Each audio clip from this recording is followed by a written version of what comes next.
Bem-vindos a mais um Giro Sindical. O Giro Sindical é uma parceria entre o DIESE e o SINDIC-CT. DIESE é o Departamento Intersindical de Estatísticas e Estudos Socioeconômicos e SINDIC-CT é o Sindicato Nacional dos Servidores Públicos Federais da área de Ciência e Tecnologia no setor aeroespacial. No dia 13 de junho, foi relançada a Frente Parlamentar Mista em Defesa do Serviço Público. Esta frente existe desde 2007 e tem sido renovada a cada legislatura. Atualmente, ela está composta por 191 parlamentares, 191 deputados e apenas 9 senadores. E quem está na coordenação dessa frente é o deputado André Figueiredo, do PDT do Ceará. Muitas entidades participativas dos servidores estiveram presentes em seu relançamento pela obviedade de interesse de fortalecer o serviço público e ficar de olho na pauta e na atividade legislativa no que toca ao serviço público. Entre as entidades presentes, estiveram lá o SINDIC-CT, que, além de parceiro desse programa, é também componente do Fórum das Carreiras de Ciência e Tecnologia no Brasil. E quem preside o SINDIC-CT é o Fernando Moraes, quem a gente tem o prazer de receber aqui hoje para fazer uma conversa em defesa do serviço público e da ciência e da tecnologia no país. Fernando, bem-vindo, obrigada por atender aqui o nosso convite a mais desse Giro Sindical. Obrigado a você por esta oportunidade de estar aqui. Fernando, legislatura vai, legislatura vem, e a pauta em defesa do serviço público, ela lida recorrentemente com ideias pré-concebidas que desvalorizam o serviço público. Entre essas ideias está a de que o nosso serviço público ele é muito grande para o nosso país. O nosso serviço público ele tem como parte de sua força de trabalho 17,1% de todos os trabalhadores do país. Quando a gente pega a média dos países ricos, a média da OCDE, ela é superior ao encontrado no Brasil. A gente tem uma média na OCDE de 18,6%. Durante o governo Bolsonaro, o servidor público ele foi tratado como inimigo. Com a eleição do governo Lula, os servidores públicos parecem respirar melhor, mas sempre de olho no Congresso Nacional, que tem uma pauta que não é das mais progressistas e mais amigas do serviço público do país, e também no judiciário, que muitas vezes toma decisão que não são aquelas que defendem em melhor medida o serviço público. Desde o início desse governo, nós já tivemos a retomada da mesa de negociação, tivemos o reajuste de 9%, a mesa de negociação hoje ela se propõe a ser permanente, depois de anos de congelamento e paralisação das conversas, basicamente desde o golpe de 2016. Considerando apenas essas duas iniciativas e outras que você possa trazer aqui para a gente, qual é a sua avaliação, Fernando? A frente parlamentar que foi criada, como você falou no início, Frente Parlamentar Mista em Defesa do Serviço Público, que já vem atuando há vários anos, décadas, ela sempre teve uma abordagem na defesa limpa e pura do servidor público. Por que essa frente existe? Porque, a partir do governo, nefasto governo de Collor de Mello, os ataques foram violentos ao serviço público.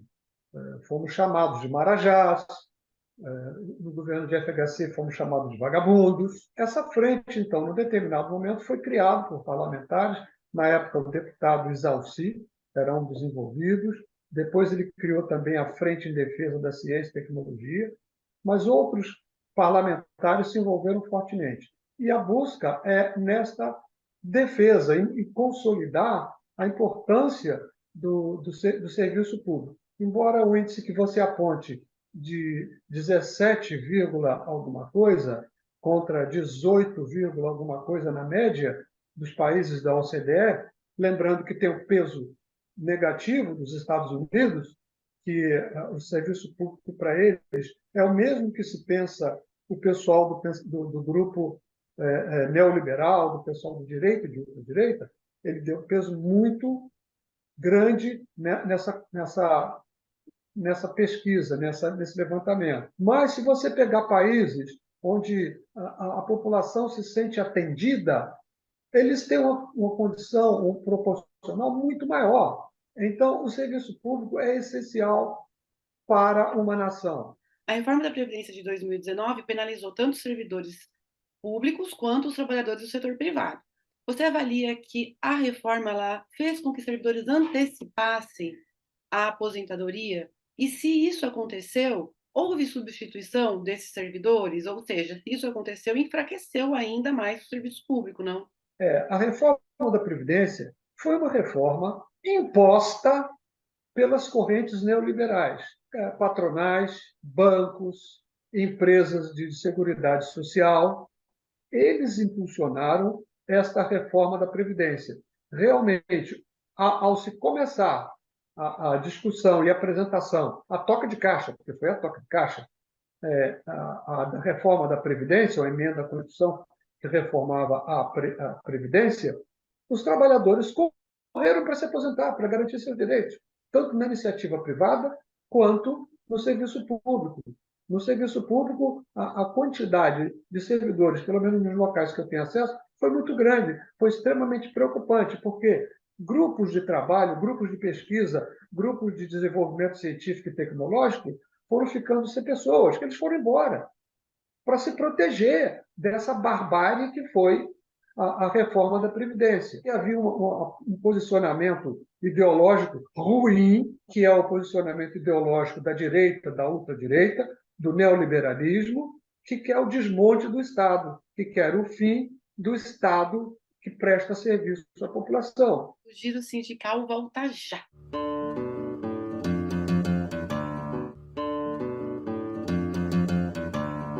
O Giro Sindical está de volta e este programa recebe o presidente do SINDCT, o Fernando Moraes, para uma conversa aqui em defesa do serviço público e em defesa da ciência e tecnologia no país. Fernando, a ministra Esther Dweck, ministra de um ministério novo, ministério criado nessa gestão, que é o Ministério do Serviço Público e Inovação, ela tem dito que a estabilidade ela é um tema que protege o Estado. A estabilidade, ele é mais um desses temas que legislatura vai, legislatura vem, a gente precisa lidar, porque ele é visto como um privilégio do servidor público. A estabilidade, ela é mesmo necessária para desenvolver as atividades no Estado? Na iniciativa privada, se o indivíduo dá bons resultados para a empresa, seja ela uma empresa de grande porte, ou seja uma pequena empresa, uma padaria, uma loja, se esse indivíduo dá muito bons resultados, ele tem estabilidade e o empregador, mas não vai mexer com ele mais de jeito nenhum. Ele não vai tirar aquele indivíduo para, por exemplo, colocar o filho dele que gosta mais de passear, de ir para a praia, de jogar futebol. Já no serviço público, vamos supor que não tenha a estabilidade. A cada troca de governo, seja governo federal, estadual ou municipal, haveria um êxodo para colocar nestes cargos os cabos eleitorais, os simpatizantes. A gente, com estabilidade, a gente ainda vê isso, essa migração para cargos em comissão, e é uma guerra de foice entre os adeptos, seguidores, apoiadores, filiados de um grupo ou outro. Ora, se não tem a estabilidade, obviamente vai acontecer que o novo grupo que entra na administração pública vai eliminar uma grande quantidade de servidores. Agora, quando o servidor público tem estabilidade, a estabilidade não é dele, é do cargo. Porque o servidor público pode sim ser demitido. Cerca de 1.300, 1.500 servidores públicos são mandados embora por ano. É um número muito pequeno com relação ao efetivo total dos servidores. Mas, quando o indivíduo, servidor público, que tem estabilidade, faz algo errado, é avaliado por um processo administrativo, ele é julgado, tem direito à defesa e é mandado embora.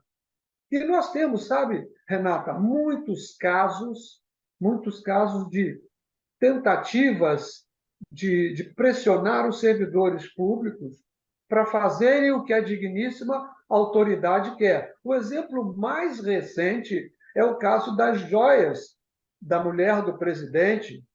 Ora, o presidente ganhou esse presente, a primeira-dama ganhou. Não, quem ganhou foi o povo brasileiro, o governo brasileiro.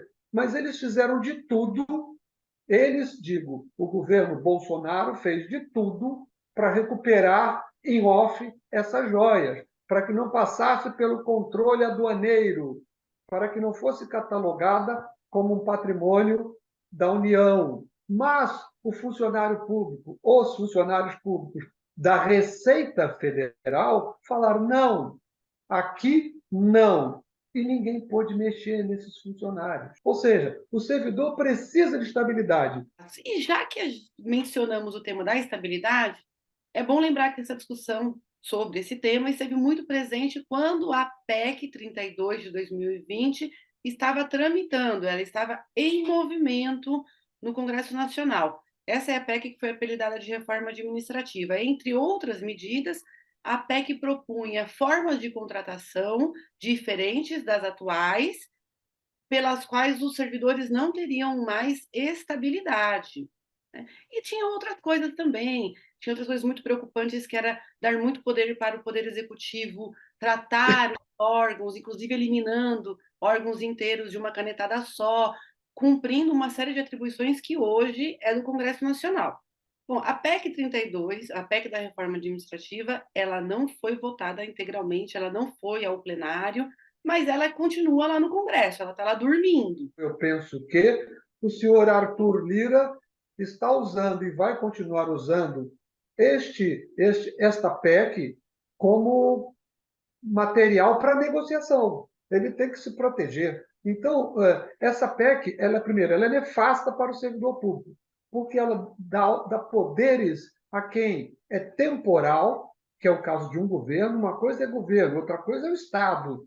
O Estado é que tem que ter poderes, tem que ter segurança daquilo que é de interesse do Estado. E não a um governo, entra outro governo. Fica uma bagunça muito grande. Isso foi colocado num governo muito de direita, de extrema direita. O posto Ipiranga, que eles chamavam, tal do Paulo Guedes, no Ministério da Economia, de colocar uma granada no bolso do servidor. Ou seja, vamos destruir o serviço público, vamos destruir o servidor público. E a muito custo, os poucos parlamentares progressistas, porque, na minha opinião, os outros são retrógrados, porque eles não querem a modernidade do país, eles querem colocar as coisas nas mãos daqueles que detêm capital, bancos, grandes empresas, grandes conglomerados, e eles estão altamente interessados nas funções e atividades do serviço público. Pegar a área de saúde, por exemplo, a área, por exemplo, de educação, acabar com a educação superior pública. Somente os filhos dos ricos é que vão poder ir para a universidade.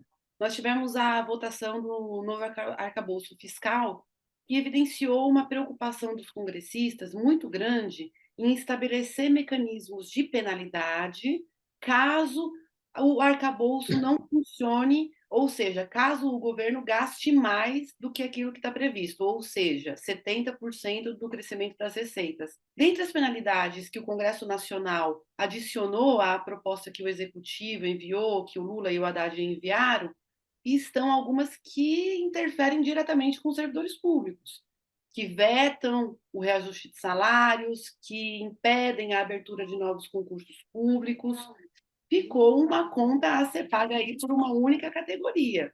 O arcabouço fiscal está sendo discutido no Congresso Nacional, que é extremamente reacionário, que é de extrema direita, que é ultraconservador, que se preocupa só e somente só com a classe empresarial, com bancos, com armas, com o agronegócio, e não se preocupa, por exemplo, com a agricultura familiar. Está provado. Então, eles procuram nos engessar. Com o arcabouço fiscal que está por aí, existem algumas válvulas de escape que, habilmente, os partidos progressistas conseguiram introduzir junto ao relator emendas ao relatório para que se tivesse alternativas. E, como já se pode vislumbrar, com a habilidade com que o professor Haddad, ministro da Fazenda, tem trabalhado isso, junto com a Simone Tebet, ela tem feito um trabalho muito bom, devendo reconhecer isso,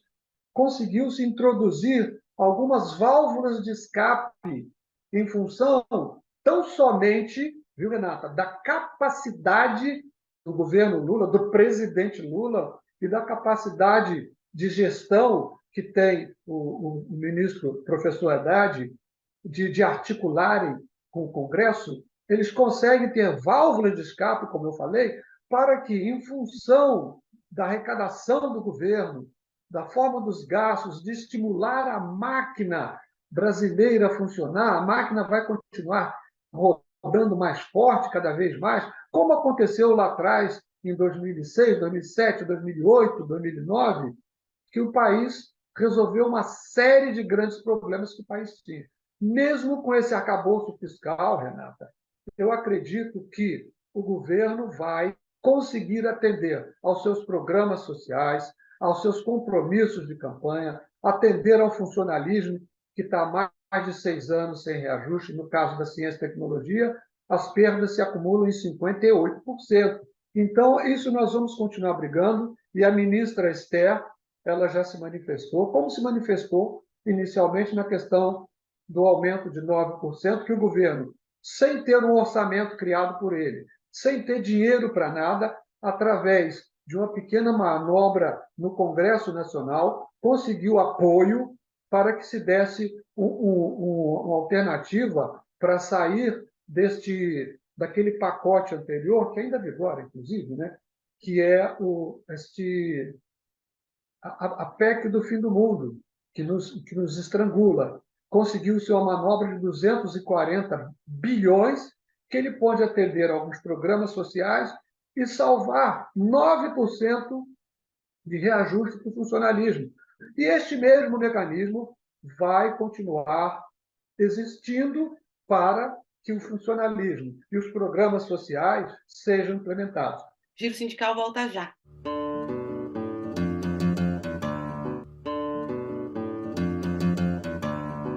O Giro Sindical está de volta e este programa tem o prazer de conversar com o Fernando Moraes, ele que é presidente do SINCT de Ciência e Tecnologia, que vai ser o nosso foco aqui nesse nosso terceiro bloco. Fernando, o SINCT ele representa os servidores públicos federais das carreiras de Ciência e Tecnologia no setor aeroespacial. É um nomão que eu falo toda vez que a gente vai iniciar cada um dos giros sindicais, e eu fico me perguntando se as pessoas conseguem imaginar quem são esses servidores. Somos servidores públicos, empregados do povo.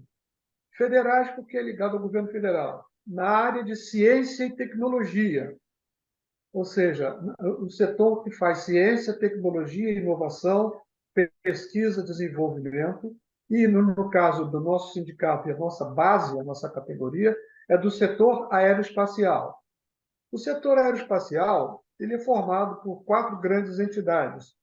Primeiro, o DCTA, o seu núcleo maior fica aqui em São José dos Campos. Outra instituição que nós representamos é o INPE, Instituto Nacional de Pesquisas Espaciais, e o DCTA é o Departamento de Ciência e Tecnologia da Aeronáutica. Outro órgão é a Agência Espacial Brasileira, a AEB, que faz o planejamento de programas espaciais que o Brasil deva lançar. E o CEMADEM, que é o mais novo instituto que a nossa base representa. O CEMADEM fica aqui em São José dos Campos, junto também com o INPE, que é espalhado pelo Brasil inteiro, e o DCTA, que tem aqui e tem em Alcântara, no Maranhão, e tem no Rio Grande do Norte, lá em Natal, na base da Barreira do Inferno. Nós somos compostos de pesquisadores cientistas, aqueles que fazem a ciência. Tem ciência pura, ciência básica e ciência aplicada. Tem a tecnologia, que são os tecnologistas, engenheiros, físicos, matemáticos, especialistas em computação, químicos. Eles são tecnologistas. Pode até com mestrado, doutorado, mas fazem desenvolvimento tecnológico. E temos também a carreira de gestão. São os analistas de ciência e tecnologia e também são os assistentes. Os analistas eles fazem com grande especialidade. Tem que ter muita especialidade para fazer gestão em ciência e tecnologia. Tem que ter especialização. E mesmo tendo especialização, para qualquer uma dessas situações que eu falei, pesquisa, tecnologia e analistas de CIT ou assistentes, eles têm que passar 4, 5, 8 anos dentro da instituição para poder, aí sim, começarem a produzir com qualidade e com segurança. Nós temos, fazendo ciência e tecnologia, o pessoal do IBGE. Lá se faz a ciência e tecnologia de precisão, com grandes matemáticos. Temos também o Inmetro, que faz trabalhos de metrologia, análises científicas de equipamentos e de situações. E temos a Fiocruz, por exemplo, que na pandemia deu um show de bola.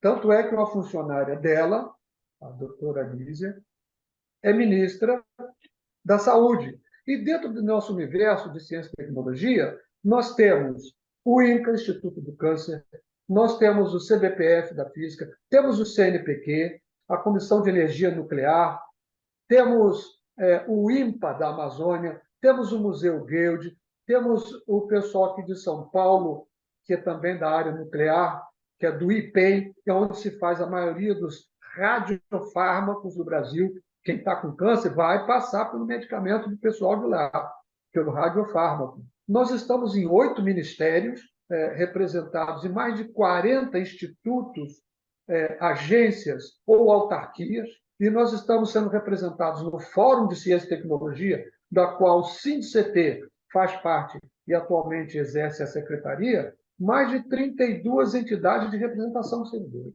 Entre os servidores públicos, as pautas de recuperação de perdas salariais e de abertura de novos concursos, ela é basicamente comum a todos os órgãos.